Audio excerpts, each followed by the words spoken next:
Alain Delon s'en est allé. Le monument du cinéma français s'est éteint le dimanche 18 août 2024. En début du matinée ont annoncé ses 3 enfants. Il avait 88 ans et se faisait discret depuis son AVC survenu en 2019. Les hommages du monde entier se succèdent. L'acteur français, connu pour ses rôles dans Le Samouraï, Le Guépard ou encore La Piscine, n'était plus apparu en public depuis 2021 et se faisait rare depuis son AVC survenu en 2019 et qui l'avait conduit à se retirer dans sa propriété de Douchy, dans le Loiret. Les hommages à Alain Delon sont nombreux depuis l'annonce de son décès, alors que les détails de ses obsèques doivent encore être éclaircis.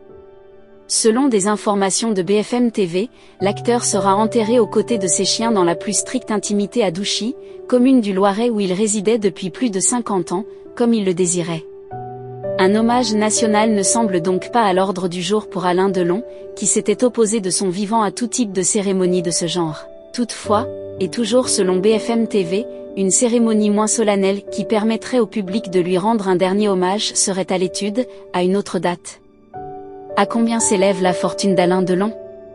Depuis plusieurs années, l'héritage d'Alain Delon est au cœur d'une guerre fratricide entre les 3 enfants de l'acteur.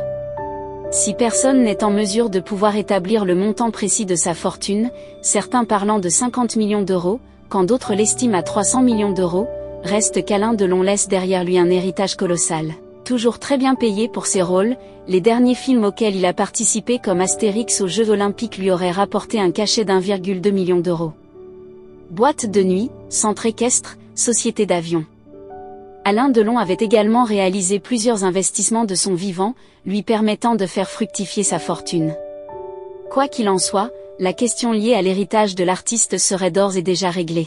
Dans une interview accordée à Gala en 2019, l'acteur avait expliqué prendre ses dispositions dans le but d'éviter une guerre entre ses enfants, comme les Hallyday.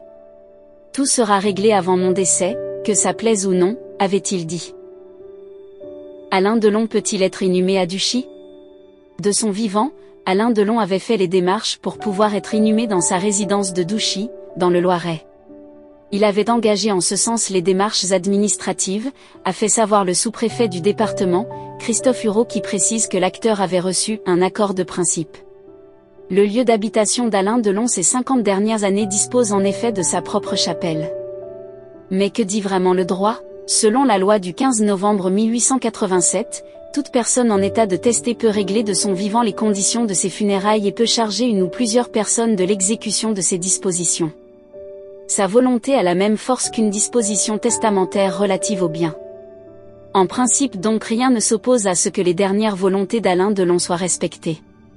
En principe, car comme le précise maître Antoine Carle cité par Le Point, nul ne saurait s'approprier la dépouille d'un mort, auprès de laquelle chacun doit pouvoir venir se recueillir, à tout moment et donc en un lieu ouvert au public. Des dérogations peuvent néanmoins exister. En effet, il est possible de pouvoir se faire enterrer chez soi, à certaines conditions plutôt drastiques et après une autorisation du préfet. Accordée avec beaucoup de parcimonie, l'inhumation est alors soumise à un expert en hydrologie afin de s'assurer de la préservation des sous-sols et des nappes phréatiques. D'autres règles, comme l'implantation de la sépulture loin des bords de la propriété s'appliquent également.